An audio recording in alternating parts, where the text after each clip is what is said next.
Again, so it's the feeling of success that is the secret sauce here. So no matter what program or product you look at, if it's designed for lasting change, it will only work if it helps people do what they already want to do, if it helps them feel successful. Those are the overriding principles. Tiny Habits is one way of doing that, a very accessible way of doing that. Welcome to the Doctor's Pharmacy. I'm Dr. Mark Hyman, and that's Pharmacy with an F, F-A-R-M-A-C-Y, a place for conversations that matter. And today's conversation should matter to you if you've ever tried to change a habit or create a new behavior, and maybe it didn't go so well. Because we have with us the world's expert on behavior change, Dr. B.J. Fogg from Stanford University. I've been a fanboy of his for a long time. Many of my friends have trained with him, and I have total FOMO about it because he has really taught me and been a guide for me in my life about some of my own behaviors that I wanted to change that I was pretty stuck with. So BJ is a wonderful, wonderful guy. Aside from being a brilliant scientist at Stanford, he teaches people how behavior works. And that way they can actually create things that are good for them, that are good for business, and that are good for everybody in the world. So we all want to change our behaviors to do good things. And how do you do that is a question. And you've probably been asking yourself many times because you probably tried and failed many times, like me. He's a behavior scientist. He's an innovator. He's directed a research lab at Stanford University since 1998. He doesn't look that old. He's created new models to explain the dynamics of human behavior. God, if we understood behavior, we could change everything, right? These models lay the foundation for a system called behavior design, and that's the focus of his lab at Stanford for the past decade. He's really focusing lately on things that are going on right now, like helping people with coronavirus and challenges they're facing as a result, and also teaching people who are involved in climate change and professionals how to actually get people to change their behaviors. He's personally coached over 40,000 people in performing new habits. He's used his breakthrough method called Tiny Habits, which is pretty awesome. And he explains this method and broader aspects of behavior design in his New York Times bestselling book, Tiny Habits, the Small Changes That Change Everything. And that's the book. And I've got a dog eared with lots of little flippy things that I love this book. So I'm really happy to have you on the podcast, BJ. Welcome, welcome. Thank you, Mark. I'm so happy to be talking to you. Okay, so we know that we have some big problems in the world. And you know, I'm a doctor, and from my perspective, we have problems with chronic disease in particular, which is impairing so many aspects of our lives. It impairs the quality of our health. It impairs the quality of our relationships. It impairs our ability to work and be productive and function at a high level. It impairs our ability to parent, to pursue our dreams, to be active, to do all the things we might want to do with our lives. And yet it's very difficult for us to change behaviors that are impeding that. And also to look at some of the bigger issues we have around, you know, the social problems we have, the changes in our thinking, in our disparities of our opinions and divisiveness in our society, things like climate change. How do we change our behaviors around that matter? No, I mean, we all understand these problems, but so many of us struggle to make those changes in our own life. And how do we get the bigger world to change in terms of businesses and governments and things that really matter? So tell us a little bit how you got into all this crazy science of behavior change and why what you do is so different. Well, it is very different. So, and the work I'm presenting in Tiny Habits and my research is a whole new way of thinking about behavior and a whole new set of methods for behavior change. So it's not the old stuff that is just summarized. It's completely new models and new methods. And how did I get into it?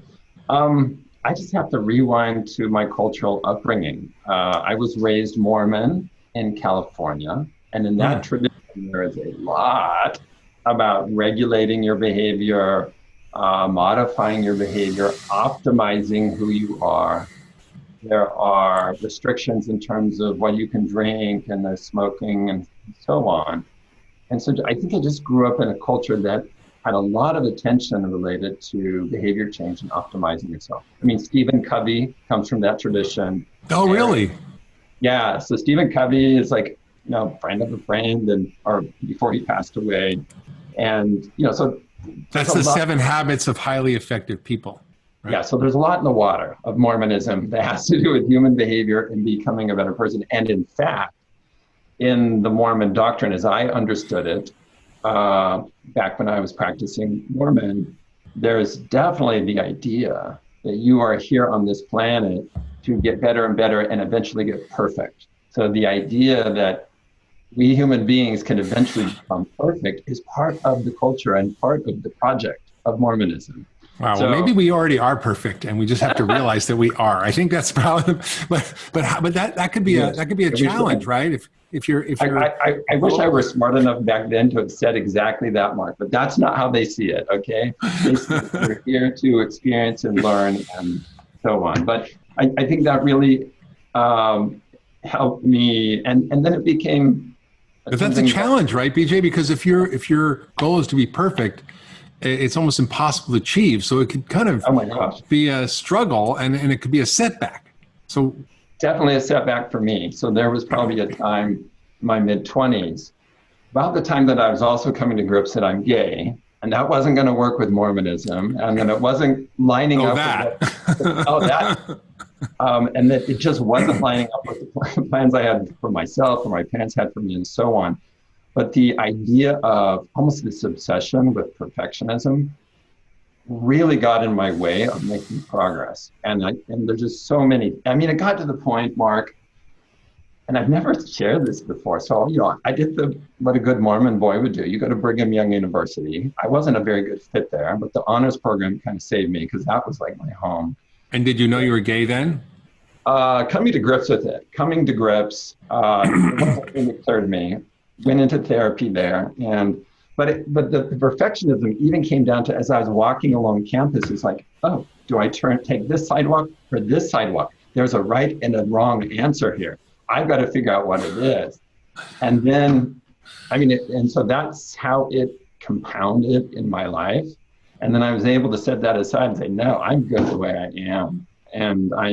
So on one hand, the whole Mormon upbringing, I think, helped me in some ways. On the other hand, the focus on perfectionism, I think it really was something I struggled with and had to get over to be happy. Well, in a way, your work is the antithesis of perfectionism. It's like the celebration of small little wins that sometimes seem silly, but actually build a life of success, right? Floss one tooth, do one push-up, take one step, say one prayer, whatever it is that you want to do. And I think it's sort of ironic that it sort of embraces the imperfection that we are as human beings. Yeah, and I think about it in general as it's lowering the bar. Don't have this high bar that you must clear. Lower the bar and embrace the fact that you succeeded in getting over the bar. And if you do more than that, terrific. If you do 20 push-ups rather than 2, awesome. But you don't raise the bar on yourself. You set yourself up to succeed. Yeah. So if you're 300 pounds, I'm going to run an Ironman next month. You go, I'm going to walk around the block, right? And part of the trick, or not trick, or part of the skill of doing tiny habits effectively is picking the smallest new habit that will also have meaning to you. It can get so small that it's completely trivial, and that's not a good selection. So pick something that's really, really small, but will also have meaning, and build from there. One of the misconceptions in the tiny habits method, and I just used a word that implied it, build from there, is that you start small and then you raise the bar, like 2 push-ups, and I have to do 4 and 6 and 8. And yes, you start small, but doing the baseline, the smallest version, the tiniest version, is always okay. So Mark, you told me before we actually started recording that you're kind of doing a lot of push-ups right now. Yeah. So I'll tell my story. So, I read about your method and I don't want to spill the beans, but you have a method that's called B=MAP, which, basically describes that you have to want to do something. You have to have the ability to do something, and you have to have a prompt or a trigger that will remind you to do the thing. Yeah. Right. And did I get it right? You got it right. Okay. So I'm like turned 50 and I'm like, I just been running my whole life and biking and doing yoga. And like, I just loathe any kind of strength training, because anytime I tried to lift weights or do a push-up, it would just hurt. And I'd feel sore afterwards and I was really uncomfortable. I was like, this is not for me. And it was just hard to do and I didn't enjoy it.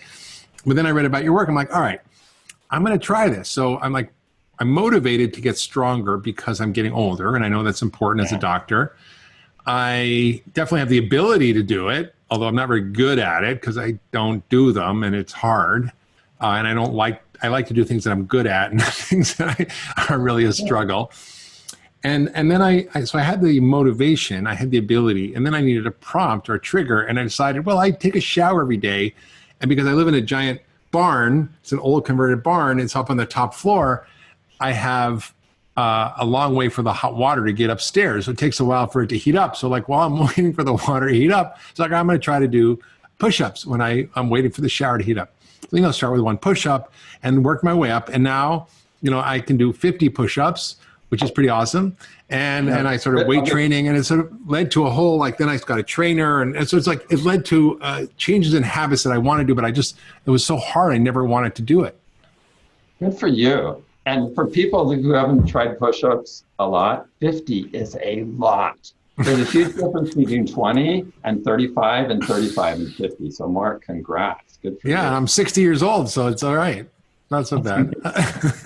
And so in the tiny habits perspective, that would be considered a meanwhile habit, meaning you're waiting for the water. You have this limited period of time where you can turn on the water and you're not doing anything else. So meanwhile, you do push-ups in that interval.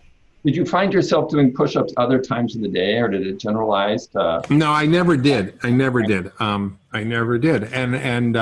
then I started to getting more focused on weight training. So it took a number of years. So maybe it took like 6 or 7 years before I really took the next steps to get a trainer and to start doing more.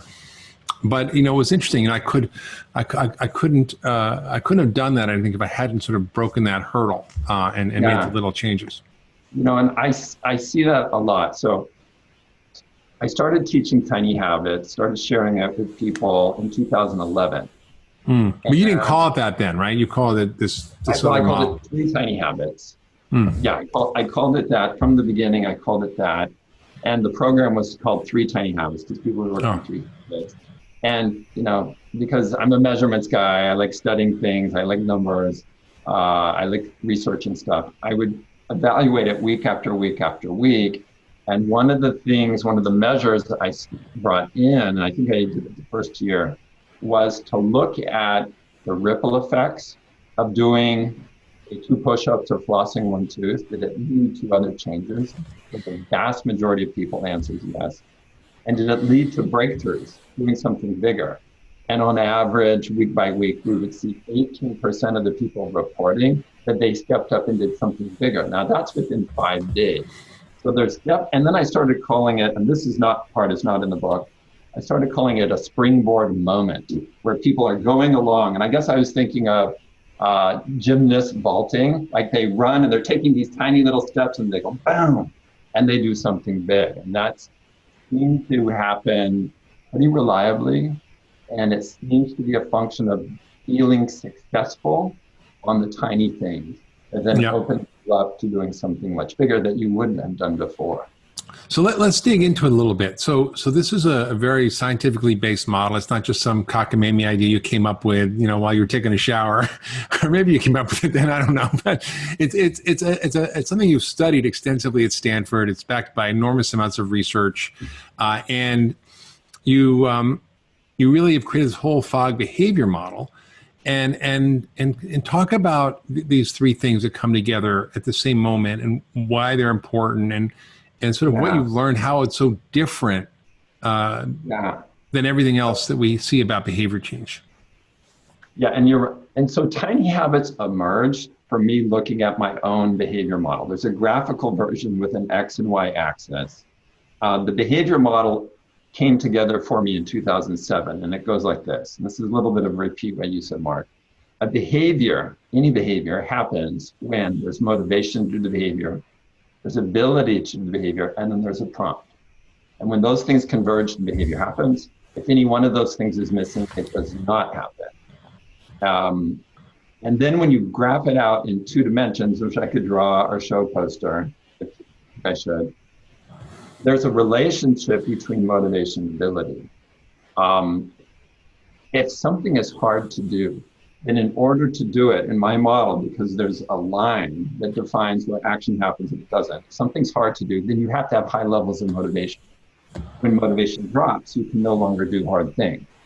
The graphical version of my model shows that. But on the other end of the model, if something's really easy to do, and this is what led to the Tiny Habits breakthrough for me, something's really easy to do, your motivation can be high or middle or even low. It's really, really like push-ups or often pour a glass of water. When I saw that in my own model, I was like, oh, what this means is if I make a new habit really, really easy to do, then I don't have to worry about my motivation level very much. All I need to worry about is pump. And that's what, then as I started hacking my own behavior, and this is about 2010, then it was like, oh my gosh, it is so easy to create habits. I can't believe it's this easy. I got to share this. I got to see other people find this works too. Yeah. So BJ, what were those habits that you were able to figure out how to change that got you to figure this out for yourself? What were those things? Flossing was one of them. And because there was a moment when I was doing the flossing habit where I figured out how important emotion was. Ways of snacking, because I'd gained some weight. I didn't think of myself as heavy, but I gained more weight than I wanted. It was habits around productivity.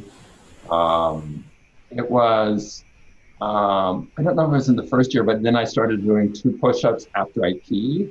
So then it was after I pee, I will do 2 push-ups. Usually I do more, but the baseline was 2. So they had to do with work, relationships, health. And then once you can create habits readily, it's like no big deal. It's like, oh, I want the habit of playing my flute every morning, and you can wire in the habit. Now, there are some habits that are hard to form, and I think we'll get there. But for the most part, if you focus on new habits that you want, there's a way to design them into your life. And that's what Tiny Habits is all about. That's what the book's all about. And so the book is doing 2 things at once. Number one, it's presenting an absolutely new way of thinking about how behavior works, a new model and a new set of models, and which I think is really groundbreaking. I mean, I think behavior model is a big deal. And then it's also telling people how to apply this in a really easy way in their everyday life. So in writing the book, I was trying to do both at once, and I hope it's you did.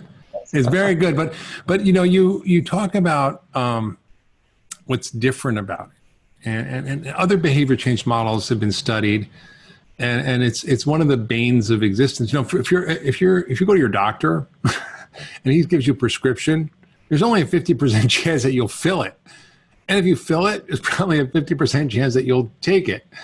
And so doctors do all these great things. Unless you're a surgeon, you have the patient lying unconscious on the table, you can do whatever you want to them. To get patients to do what you think is right for their health or what you think will help them, whether it's take a pill. I mean, taking a pill is pretty easy, right? Forget eating better, exercising, meditating, getting 8 hours of sleep, building your social network, relationships, all those things are so challenging. And it's why we're seeing this incredible global epidemic of chronic illness. Yeah. Well, right now there are 2 medical doctors who are part of my boot camp this month. And one of them is from Ireland. And he, after class 3, I think, or after class 2, he emailed me and said, BJ, I now see for the last 20 years, I've been doing this exactly wrong. And I felt kind of bad. But also he is creating a behavior change program for his patients and other physicians. So now he can do it right. One of the systematic problems is focusing people or yourself on something abstract, like, oh, I got to exercise. That's an abstract thing. It's not a behavior. We'll often call those things behaviors, but they're abstraction. And then the next thing that goes wrong is people just think, I just need to motivate myself. But that combination of trying to motivate yourself towards something abstract does not work very well at all, whether you change your own behavior or somebody else's. In fact, this is kind of an oversimplification, but in my work in Tiny Habits, rather than motivating the abstraction, you make something very specific really easy. And so So that like might do be, 3 jumping jacks, right? yeah, and make it really easy to do. And so you're not worried about motivation and you know exactly what the behavior is. One of the differences between, and I think this would be one of the issues. An expert, when you say, eat more leafy greens, an expert in his or her mind knows what that means, but an amateur might go, I don't know what that means. Grass, eat grass. So experts that are prescribing like, hey, you need to change your diet, eat more leafy greens. They're not understanding that perhaps their patients are like totally confused. So instead they need to be very, very specific.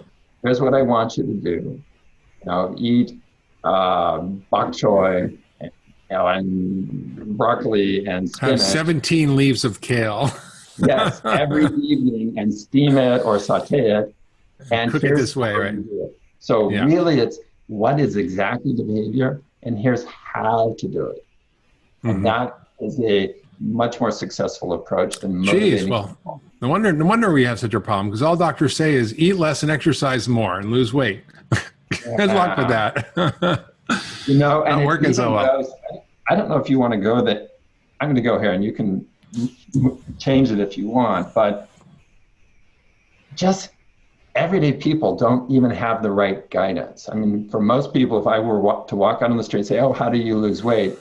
I would wager 90% plus would say, "Oh, I just have to exercise more." And that's that's what people. Which is actually a false idea, right?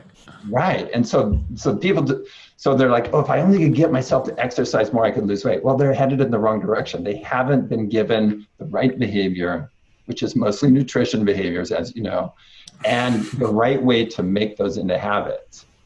So there is, and why that idea that exercise is the key to weight loss, why that keeps living on and on, I have no idea. Oh, I'll tell you why. It's very clear. Why is that so persistent? Well, because it's, the mantra of the government and the food industry is calories in, calories out is the secret to weight loss. And it has nothing to do with nutritional quality. And so it doesn't matter whether you have a soda or broccoli, as long as they're the same calories, it's the same amount of energy. And if you can exert more exercise to expend that energy, as long as you're in calorie balance, you'll stay the same weight. If you're exercising more than the calories you're taking in, you'll lose weight. But scientifically, that's just not true, because all calories are not the same. And some calories like sugar and starch actually cause you to spike insulin, which makes you store fat. So I've written about 16 books on this, but it's really extraordinary. And hey, everybody, it's Dr. Hyman. Thanks for tuning into the Doctor's Pharmacy. I hope you're loving this podcast. It's one of my favorite things to do, and introducing you to all the experts that I know and I love and that I've learned so much from. And I want to tell you about something else I'm doing, which is called Mark's Picks. It's my weekly newsletter, and in it, I share my favorite stuff, from foods to supplements to gadgets to tools to enhance your health.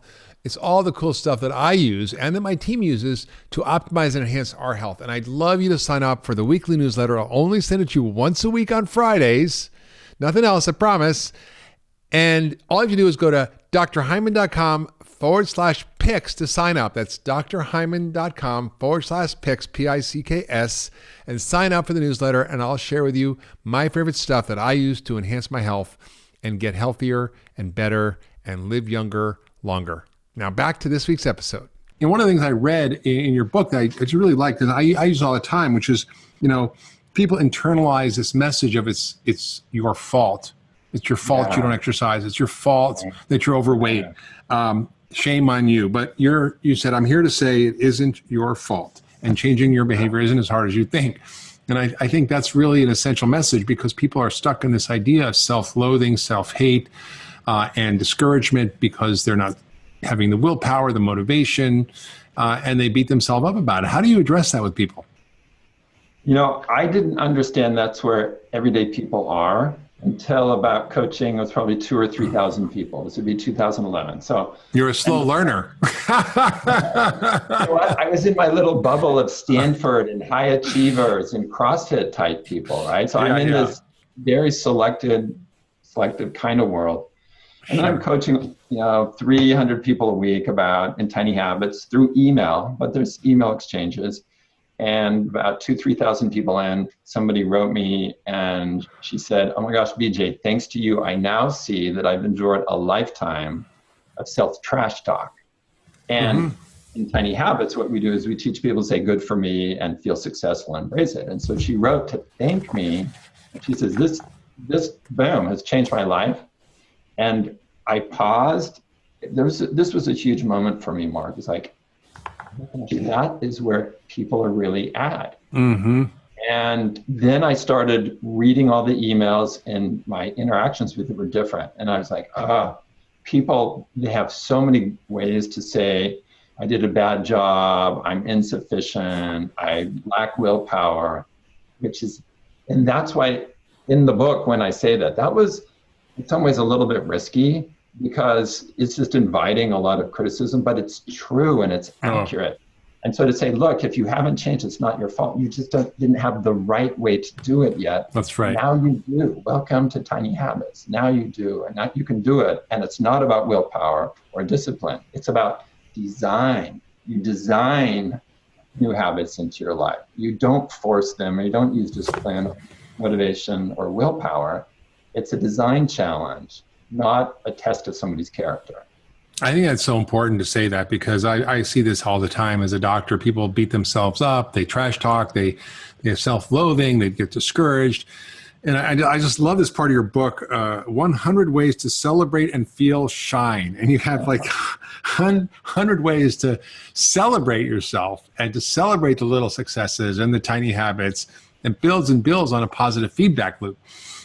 And I think that's a really key part of behavior change, is these positive feedback loops. So it's like, oh, by the time I could do 10 push-ups and I wasn't in pain for a week in my chest muscles, I was like, oh, this is fun. And then I want to do more. And it's like, I felt good and I want to do more. So I think there's these little tiny strategies you have throughout the book that really help people to break free from some of these really discouraging and debilitating beliefs about themselves that limit themselves in their lives, that limit themselves from actually doing the things they want to do.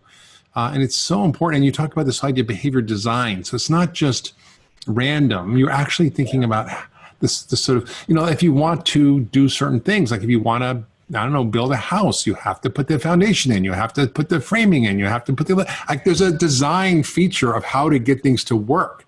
And we've been going about it all wrong when it comes to behavior change, which is why we're not changing our behaviors at a scale that we need to, because many of the problems we're facing in our society are behavior change problems. And you're pointing this out and so well. So what are the other strategies that aren't working that people do? That aren't working. Because I think it's helpful for people to understand. You talk about this model. It seems pretty obvious. You have a motivation to do something. You have the ability to do it, and you have a trigger or a prompt.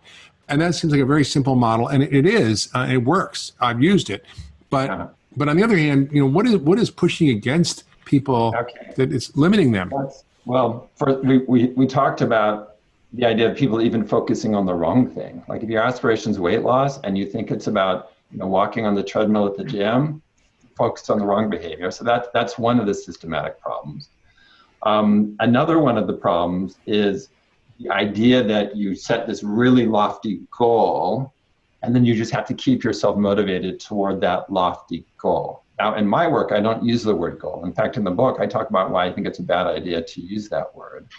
But if you're going to put a whole bunch of goal-setting people out of business. I know. Well, make their lives out of helping people set goals. Not totally opposed to the goal thing, but it's not a winning strategy. The fact that I've even written down a goal and I'm like, now I'm going to just keep myself motivated toward this goal. If it's hard to do, you're not facing the reality that your motivation is going to shift over time. The idea, and we can come back to that if you want, and so the goal setting, people don't get super upset with me. I break it into aspirations and outcomes. So there's a type of goal that's an aspiration, there's a type of goal that's an outcome. So rather than using an ambiguous word, because I'm really big on precision, let's use, when it's an aspiration, like earlier, Mark, you said you wanted to get stronger. That's an aspiration. And then you find behaviors, specific behaviors that will take you there. An outcome might be, somebody might say, wow, I want to lose 20 pounds. That's an outcome.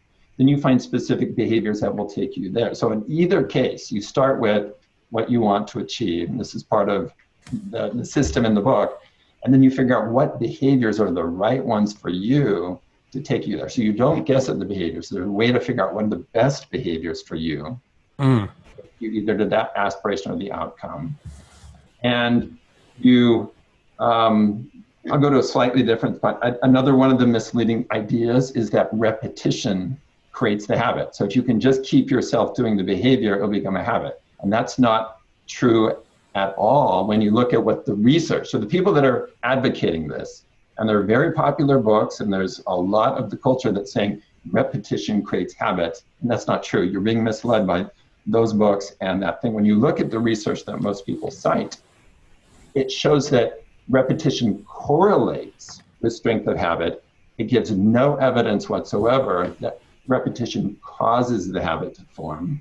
So the correction in my book, what I try to make very clear, is it's emotions that create the habits. That's one of the mythbusters in the book. Other things include, like, you have to set a goal. Why doesn't repetition cause habit change? Well,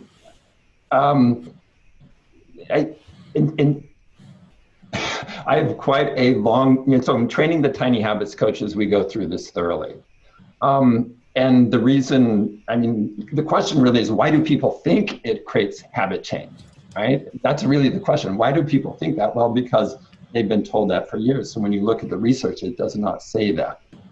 So for example, I'll give you an example. Like for me, just to be a little devil's advocate, I had back surgery recently, and I really, don't like swimming long distances. I never really done it. I love swimming, but I just like go out for a little bit. But I had to swim for half an hour. And, at first I was like, and it's so far and I have to swim back, and because I swim in the lake, and it's like, I was resistant to it, but I knew I had to do it because I couldn't do anything else. But over time, the more I did it, now I look forward to it, and now I can do it, and I don't have that mental resistance that I have. Yeah, and the way to think about that, it wasn't a function of repetition. It was a function of your feeling successful. You're seeing progress, right? Okay. So notice it resulted, like if you had to do the swimming and you never felt successful, you would not have, eventually once you healed, you would not have created a habit out of that. Okay, all right. So people are, first, they're misleading you in these books and blogs, but when people think that repetition is the key to creating habits, they think, I've got to, and one of the memes is it's 66 days. Not true, but that's what's out there. So they think, okay, in order to create an exercise habit, I have to repeat it 66 days. I don't have time for that. I'm going to wait till I have time. They look at behavior change as something to dread, something to endure, something that might be painful. And none of those things is helpful. Instead, you can change behavior by feeling like happy and joyous. Now, when you look at what has worked, like your example is a great one, Mark, when it has worked, what will always be true is that there was an emotional component where you felt more successful, or it relieved some negative emotion. Yeah, or pain, or in the habit. Right. That's great. Yeah, that's what it is. And so in Tiny Habits, we don't leave that to chance. I have a chapter that's like emotions create habits. And then we give in the book specific techniques, and the coaches that coach people in Tiny Habits help people find exactly what techniques do you use so you can feel that emotion at exactly the right times. You can wire in habits really, really quickly. And the better you are at feeling that emotion, that positive emotion on demand, the better you will be at wiring in habits. So that's an interesting piece. So it's the B, which is behavior, equals motivation, ability, and prompt, but there's also the emotion in there. Yeah, well, let me sketch it out. So when I say behavior, I mean all types of behavior. Habit is a subset. So within, like if I were drawing a diagram, within the big circle that is behavior, motivation, ability, prompt applies to all behavior types. It applies to habits. It applies to stopping behaviors. It applies to one-time behaviors. It applies to temporary behaviors like taking an antibiotic. Then when you get down to the subset of habits, those are behaviors you do quite automatically. Those are different than the other types of behaviors. What creates the automaticity is the emotion. So the positive feedback, the emotion, I have people focus on the emotion of success, the feeling of success. That's what makes that behavior automatic and puts it in the category of what we call habit. Powerful. And you talk about how this starts to change people's identity, their way they think about themselves and see themselves. Can you tell us more how that happens? I can't say this is the magic, because I'm a scientist, but this is the awesome. What happens, and we see this in our data week after week, is when people do something small and feel successful about it, like they're flossing one tooth or doing 2 push-ups or steaming broccoli for dinner, that feeling of success also changes how they think about themselves. Oh, I'm the kind of person who can take care of my teeth. I'm the kind of person that eats steamed vegetables. So they don't change their identity by like going and listening to motivational talk, at least in Tiny Habits. They change because they see evidence that they are changing, and they're seeing the effects of that. And that identity shift can happen really quickly. We see a lot of evidence of that within 5 days. And it seems to be a function of people seeing evidence and feeling successful in their quest to change. So and it doesn't have to be like running a marathon. So it's like a feedback loop. It's a positive feedback loop. Yeah, and when people acknowledge that and see that, and part of the program and part of the book is like, hey, look, recognize you are succeeding. It might be tiny, but you're still changing. That then shifts people away from the self-trash talk, the thinking that they don't have enough willpower, to seeing themselves in a whole new light. And the phrases that come back to us is like, I now say I'm the kind of person who can change, I can follow through, I can achieve whatever goal I have, and it goes on and on. So it's the positive feedback loop. Yeah, and I don't talk about it exactly in those words as positive feedback, but that's exactly what it is. I mean, we talk about it as emotions, but it is this positive feedback that affirms you're succeeding. So it's the feeling of success that wires in the habit and also motivates you to continue. So it has those two functions. Right. Well, this is powerful. And I think it sort of breaks us free from one, feeling bad about ourselves because we don't change, because we had the wrong map, literally. And now we got a different map that we should try out and see if we can try to adjust our behaviors according to this model. And I think, you have the two ends of the spectrum where your motivation can be high, and your ability might not be high, but that motivation can overcome the ability that's not so high. And you can also have an ability that you have for sure that's super easy and not that much motivation, but that's also easy to do. So there's a whole way to engage with this. It's kind of across the spectrum of behavior change. But as I've sort of studied behavior change, because for me as a doctor, treating chronic disease, most of it's driven by behavior, right? Eating the wrong foods, not eating the right foods, not exercising, sleeping, meditating, the social connections, all those things are so driven by behavior. It's not, 80% of health issues are not something that can be addressed at the doctor's office. They have to be addressed, where you live, eat, work, play, pray, that's where health happens, right? Yeah. So, I really, for so many years, focused on the, sort of the minutia of biochemistry and physiology and genetics and the microbiome and all the metabolism, all this cool stuff about how the body worked as an ecosystem and systems biology. And it was just so fascinating to me. And I knew how to help people, and I could if they did what I told them to do. But the problem was getting them to do what I told them to do. And they were those OCD patients, or there's just highly motivated patients who literally would follow directions and they would get better. But the majority were just struggling. And then I went to Haiti after the earthquake, and I wanted to volunteer like many people did, and I had the opportunity to go.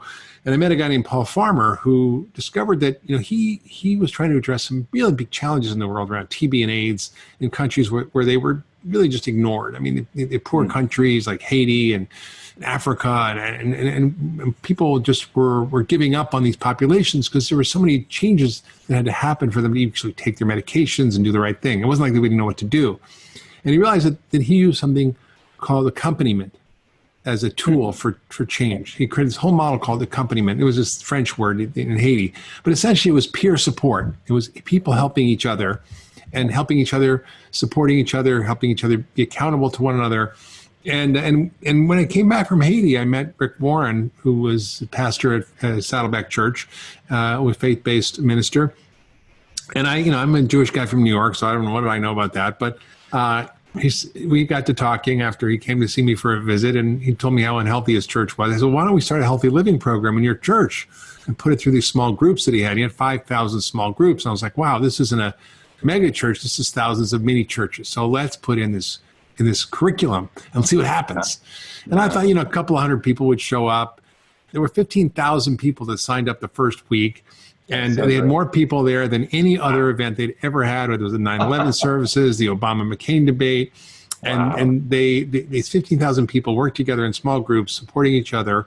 And they lost $250,000 in a year and got rid of all sorts of chronic illnesses. And all they did was help each other, hold each other accountable, support each other, encourage each other. And I think that's a big key piece. This is Christakis' work about obesity being contagious. But it's also true that health is contagious, that behavior change is contagious. And if all your friends are going to yoga and drinking green juices, you'd probably be healthier than if all your friends are, drinking beer and, eating Cheetos and McDonald's, right? So I think we have to really get clear about the other component of behavior change, which I think is this social networks that we live in and around and with, because it's such a powerful force. So I'm curious about how you address that. And we've done this at Cleveland Clinic. And what's interesting, BJ, we've started to do the research on this. We'll be publishing it soon. But we found that we've compared our one-on-one visits with the same doctors for the same kind of conditions compared to group visits with the same doctors and staff. And we find that the people in the groups get better faster and get even better than one-on-one visits, which is bizarre. Yeah, let me map it out what's going on there. And okay. And what everyone listening to this should understand is behavior change.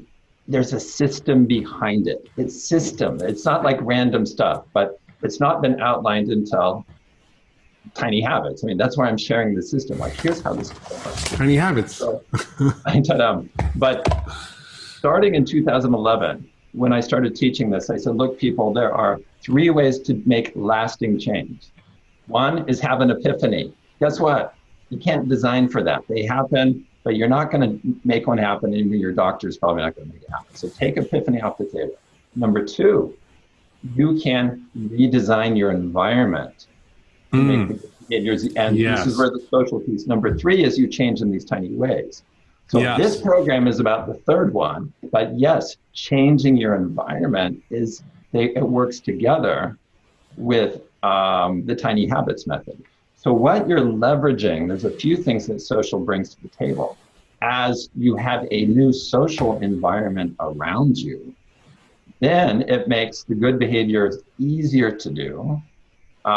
You become aware of what other behaviors you can do. So it's not just motivation that the social group provides. Yes, they provide motivation. Yes. But they also, let's say you're hanging out with people who are trying to eat healthy. It's like, oh my gosh, you're eating kimchi. Why are you eating kimchi? Oh my gosh, I'm going to start eating kimchi, right? So it connects you with new behaviors. Yes, it hits the motivation. So I'm going through the behavior model. It can make behaviors easier to do because they can teach you how to do it, or they can guide you to do it, or they maybe like deliver kimchi to your doorstep. They and then finally prompt. Social can prompt you. They can serve as a reminder. So if people can change their social environment, in fact, it's so important that a whole year of my Stanford lab, this is what we focused on, and we called it Change Together. And we looked at the different patterns of how social, there's not just one pattern, there's a variety of patterns, there's not 50, there's like 20 of how social works in successful programs to create this ongoing change. And so, but it functions in that way. I mean, so quick summary, the big picture is there's 2 reliable ways to change your environment, change in these tiny ways.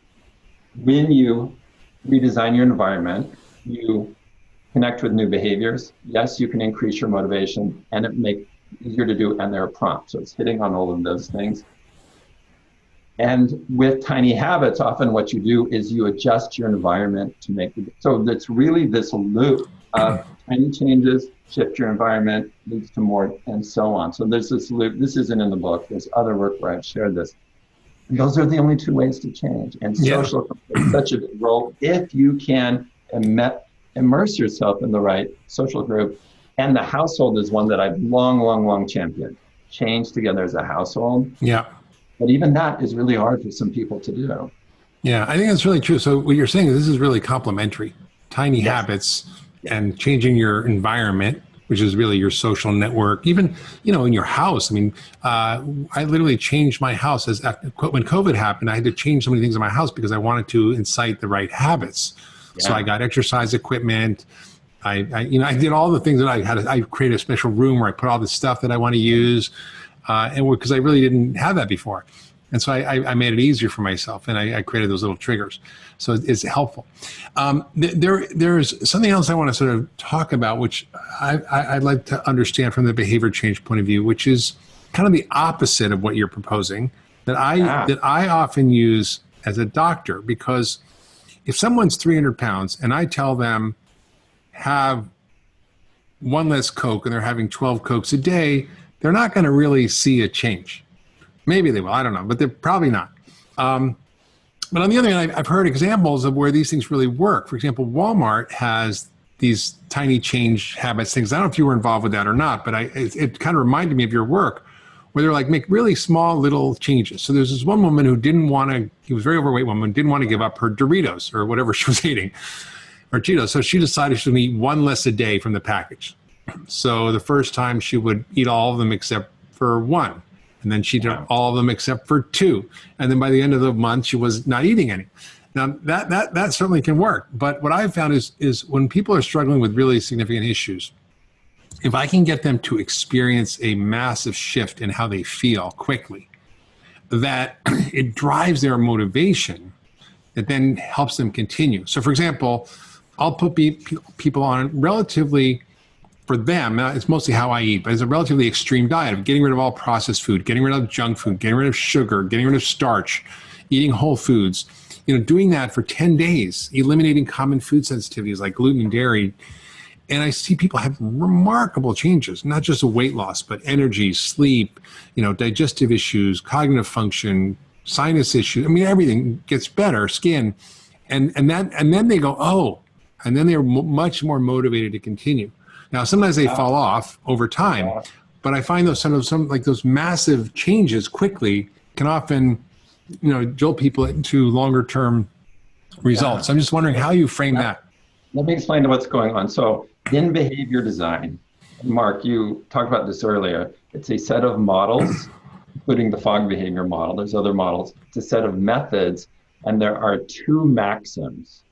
And these maxims are, if people listening or watching this forget everything, remember these two things. This maps to your example and everything that works. Maxim number one, help people do what they already want to do. So if you want to help somebody create lasting change, you got to help them do what they already want to do. To get them to do things they don't want to do, that's failure. Maxim number two. I mean, I can't get my wife to learn how to water ski. Maybe. Maxim number two is help people feel successful. So it sounds like, Mark, in the cases where people did this more intensive program, they started seeing success. Again, so it's the feeling of success that is the secret sauce here. So no matter what program or product you look at, if it's designed for lasting change, it will only work if it helps people do what they already want to do and it helps them feel successful. Those are the overriding principles. Tiny habits is one way of doing that, a very accessible way of doing that. There's other ways of doing it too, and it sounds like this 10-day intensive is a way of doing it because you're helping them do what they already want to do, and you're helping them feel successful. Yes. Well, that makes sense. So it doesn't really change. So you also have this thing in your book you talked about with this idea of a skills of change.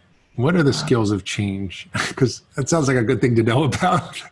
Yeah. So the ability to create habits and to change is a skill like driving, like surfing, like speaking French, and it's never been broken down that way before. So I do that in part of the book. And there are 5 categories, and within each category, there are specific skills. We've actually covered some of them today. One of them is knowing which habits will have meaning for you. Another one is knowing how to feel successful, even with tiny things, and so on. And some people are better than others naturally. It feels just like anything else, right? With surfing, some people are going to be better at balance or whatever. But with practice, you can get better and better. And so in the 5-day Tiny Habits program, people learn a lot of these skills. We don't call it out in the program because we try to keep the program really tidy and short and compact. But we're teaching people about the skill of designing, about redesigning their habits if needed, the skill of celebration, which is the way you cause yourself to feel successful. So in the book, I talk about 24 different skills of change. I don't list them all. I mean, there's a chapter when I talk about how tiny grows to be transformative. That's why I say what you're learning is these skills of change.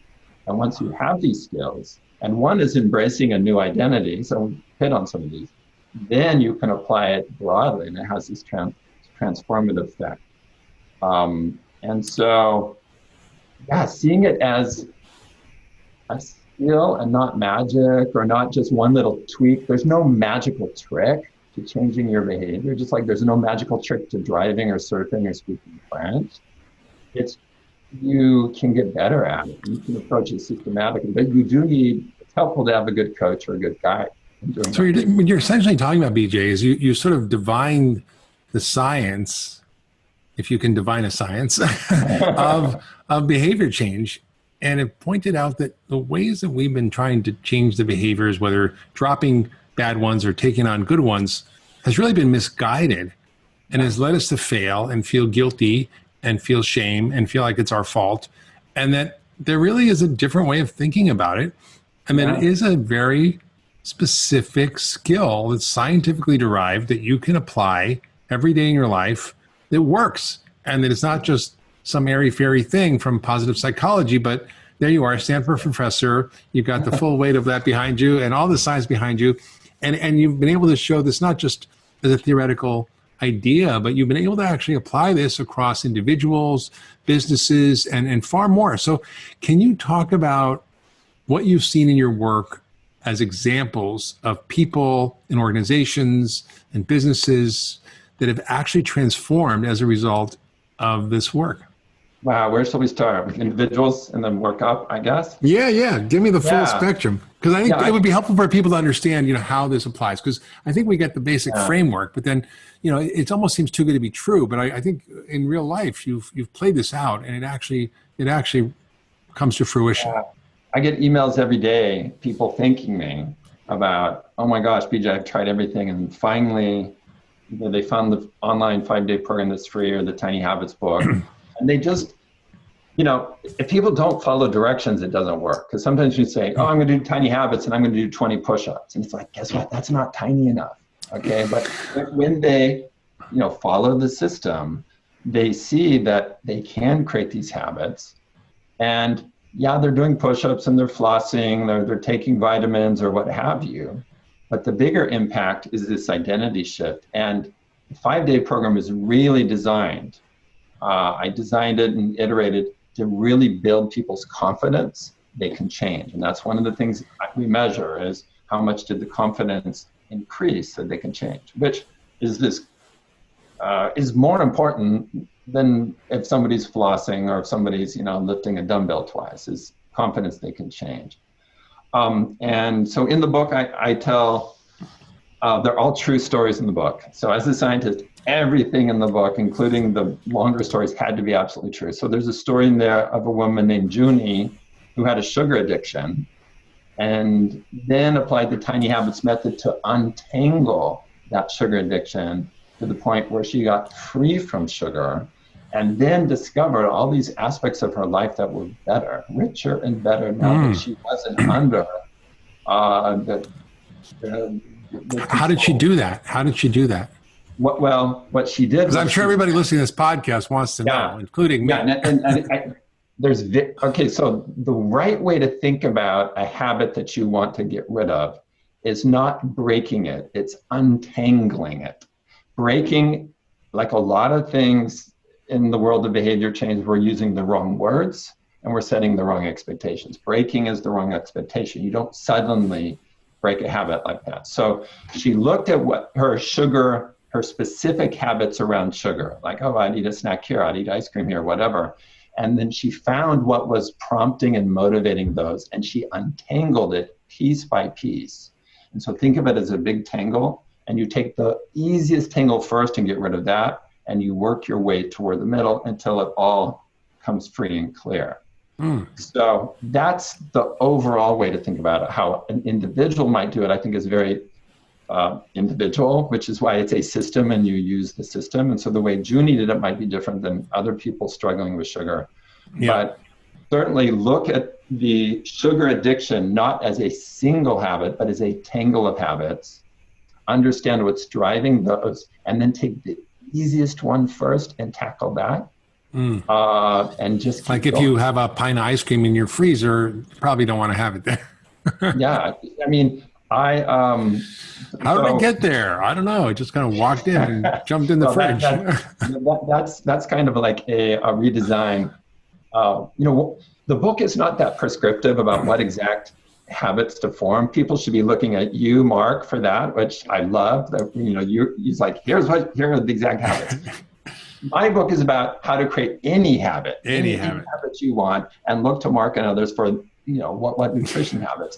But the one place that I kind of shift in the book is I talk about the fridge and redesigning the fridge, and I call it super fridge. And I get quite prescriptive. I like that. I say, hey, make the fridge the center of your health quest and look at it as a friend to help you eat healthy things. And here's how you do it. And we've done it. It's called super fridge.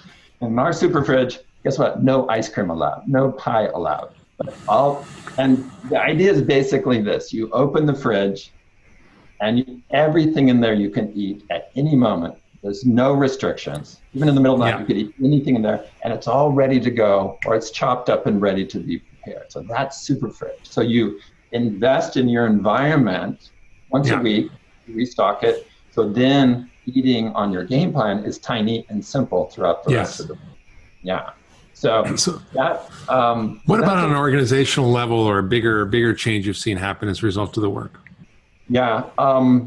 I can't mention the company, but a very large healthcare system wanted their employees to be healthier. So I created a product for them, which is essentially focus mapping, which I talk about in the book, that they could do as groups. So their unit-based teams would go in, have a 45-minute work session together, and walk out of that meeting understanding what are the specific behaviors that we as a team are going to implement. So they were able to bring a behavior change system to their employees that, one, helped the employees do what they already wanted to do. And mostly that helping people feel successful wasn't actually so much part of that product. From a methods perspective, this is more like boot camp that people come to work with. There are methods for behavior change. People designing a very large financial institution that everyone knows the name of, and they're a good one. They're not one of the bad guys, one of the good guys. They use the methods of behavior design to figure out what should this online tool do or what should our app do. So they're using behavior design to really understand their customers and design successful change solutions for their customers. So it goes all the way from sugar addiction to group change to designing products for change. Maybe that's why Amazon 2 weeks ago picked Tiny Habits as the #1 book of the year so far in business and leadership. Wow. Mark, I went, well, I'm happy, but no, I took all the business stuff out. But I guess I really didn't, because you can use the methods in a business context. And so great, congratulations. Yeah. So anytime you're looking at behavior and how to design for change, behavior design is relevant. And the best source of that right now is the book Tiny Habits. because it does walk you through what those methods are. And you can apply it, whether it's a sales organization, whether it's a startup, or whether it's a massive organization that simply wants to change the culture and have more communication internally. And that's a behavior change challenge. Amazing. So if people get the book, and I want everybody to get it, it's called Tiny Habits, the Small Changes That Change Everything, which it sounds like it's true. And I think it is, because it certainly helped me. And I think I understand the way we have to sort of break free of some of the old ideas about behavior change. And this is really a roadmap for that. If people could only apply one thing, what would you want them to do? Probably remember the 2 maxims and apply it throughout your life, whether it's with your spouse or your kids or your employees or yourself. Help people do what they already want to do. Help people feel successful. Those are the high-level guides, and applying it to yourself. Help yourself do what you already want to do. Help yourself feel successful. I mean, that's the message. If I had to just bring it down into 2 sentences. You know, one of the things that's so great about this book, Tiny Habits, the Small Changes That Change Everything, is it's just full of practical, fun things. For example, 300 recipes for tiny habits in 15 different life situations that you can use to really help you improve your life and feel better and do the things you want to do. Because we all have those things we want to do. We just don't know how to get there. And that's what this does. And we can be successful. And it's such a great map. And there's also so many things you're offering, BJ, that are just so great. If people go to tinyhabits.com, they can learn about the book. They can get a free 5-day course. Tell us about that. You've been mentioning that, but tell us about this 5-day course that people can sign up for. Total time investment during the week is 40 minutes. So it takes about 15 minutes to get started over the weekend, about 5 minutes a day. And it's the fastest way to learn about habits and to figure out what works for you. So that's kind of the appetizer. And then from there, you can go to the book or you can do the course again. And if you really want to start using it to coach others, we have a certification course in Tiny Habits. But that's like for people that want to use it professionally, and that's terrific. And then I have a ton of videos and other things online. But the book really brings together behavior design and tiny habits in a way like never before. And Mark, so thank you for spotlighting it and helping me share it. I so appreciate it. Of course, and the certification program is so great because, the best way to learn something is to teach it. So that's why I wrote so many books, because I want to learn all this stuff and become an expert. So I have to learn about it. So I think if you want to really get solidified in your own life, not just be a professional who can help people, which is, what we need more of. I mean, I think, your certification program is such a fantastic idea because, my vision and dream has been for us to create literally millions of coaches, millions of health coaches and community health workers who can help us really transform our healthcare system and our chronic disease epidemic. And then, of course, live all the lives, dreams we have. So it's not just about health, it's about all of it. And that's what's so great about your work. And I've been such a fan for so many years. It's great to finally have you on the podcast. I encourage everybody to pick up a copy of Tiny Habits, the small changes that change everything, and it works. So thank you so much, BJ. I encourage everybody to check it out, tinyhabits.com. You can learn more about him at bjfogg with 2Gs.com as well. And enjoy your success, everybody, because once you start this, there ain't no going back. See, I went from 1 push-up to 50 push-ups, and I'm going all the way to 100. That's my goal. I want to do 100 push-ups when I'm 100 years old. How do I get there? But it's not So thank you all for listening to the Doctor's Pharmacy podcast. If you love this podcast, please share it with your friends and family on social media. Leave a comment. We'd love to hear from you. Talk about habits that you've changed and how you've done that. We'd love to know about that. Subscribe wherever you get your podcasts, and we'll see you next time on the Doctor's Pharmacy.